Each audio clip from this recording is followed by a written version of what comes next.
আটকে যায়। তাই আপনাদের সম্মুখে প্রথমেই দোয়া চাই, আল্লাহ রাব্বুল আলামিন যেন আপনাদের সম্মুখে কথাগুলি সুন্দরভাবে উপস্থাপনের তৌফিক দেন।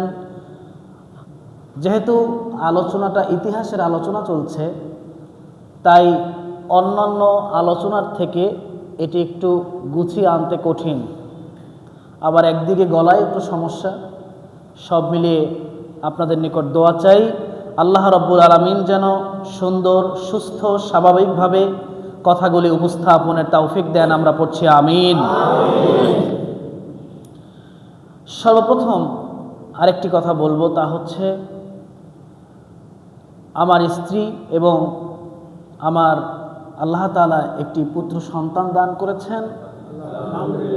উভয়ের জন্যই আপনাদের নিকট দোয়া চাই, আপনারা দোয়া করবেন। এখন আসুন আমরা আমাদের মূল আলোচনায় প্রবেশ করছি। আপনাদের নিশ্চয়ই স্মরণ আছে যে আমরা মুহাম্মদ সাল্লাল্লাহু আলাইহি ওয়াসাল্লামের মাদানী জীবন সম্পর্কে আলোচনা করছিলাম।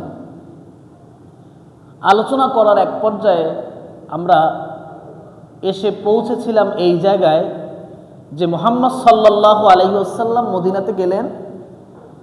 তো মদিনাতে যাওয়ার পর তার সর্বপ্রথম কাজ ছিল মদিনার অবস্থা সম্পর্কে জানা।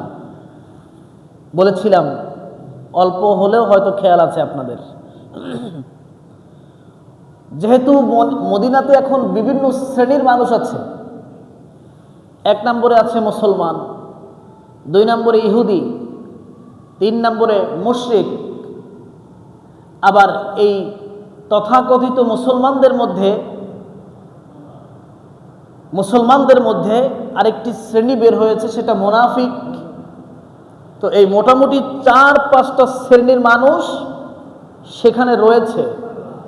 এখন মদিনার পরিস্থিতি যদি নবীজি আগে না বোঝেন, বিবেচনায় না আনেন, বিশ্লেষণ না করেন, তাহলে এই সব প্রকারের মানুষগুলো নিয়ে মদিনাতে চলতে অসুবিধা হবে।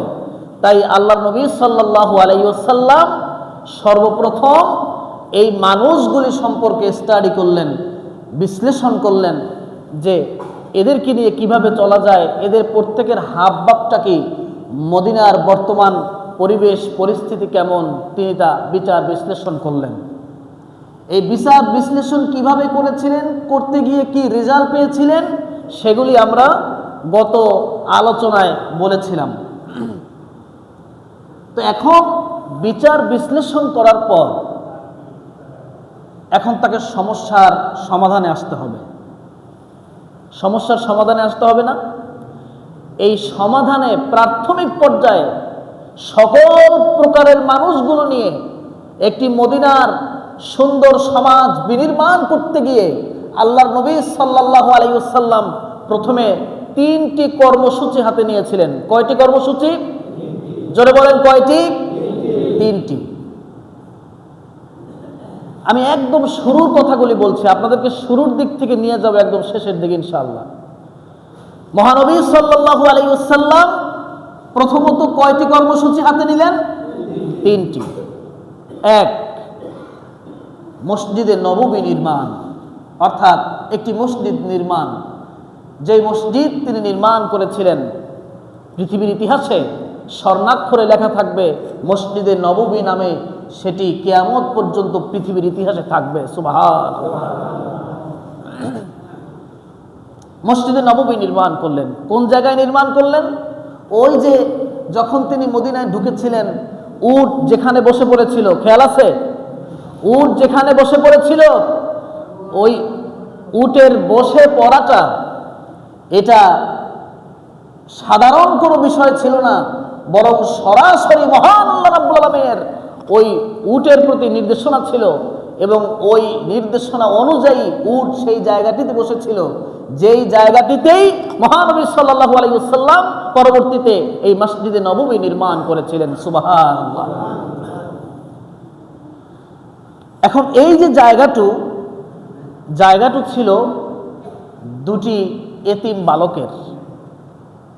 নবী করিম সাল্লাল্লাহু আলাইহি ওয়াসাল্লাম তাদের থেকে জায়গাটুকু কিনে নিলেন, কিনে এরপরে মসজিদে নববী নির্মাণ করা শুরু করলেন।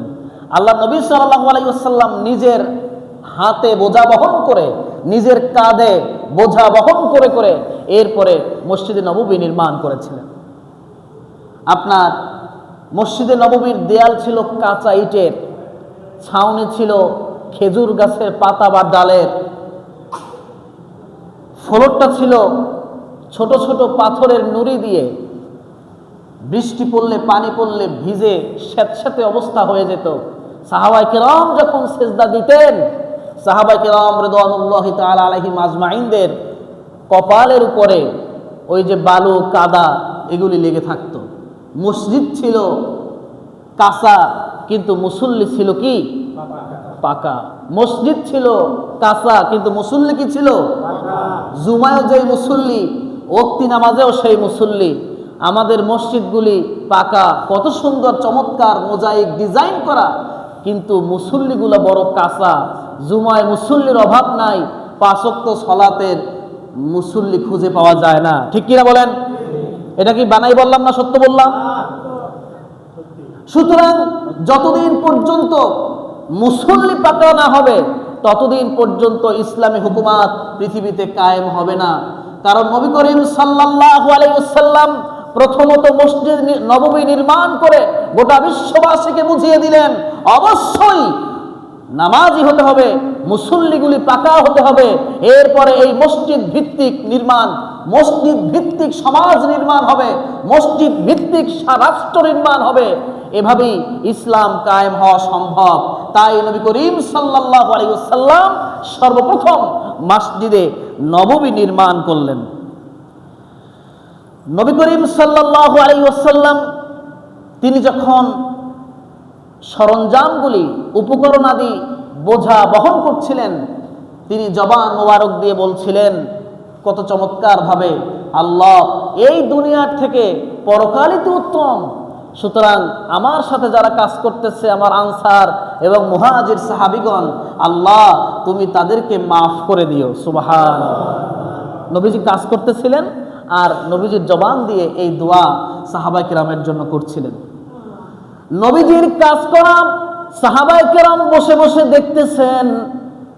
মসজিদে নববীর কাজে সবার আগে হাত দিয়েছে মহানবী সাল্লাল্লাহু আলাইহি ওয়াসাল্লাম।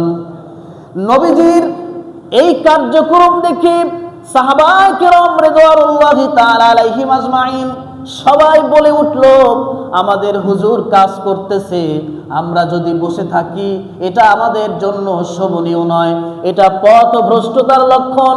সুতরাং নবীজি কাজ করতেছে, আমরাও কাজ শুরু করে দিলাম।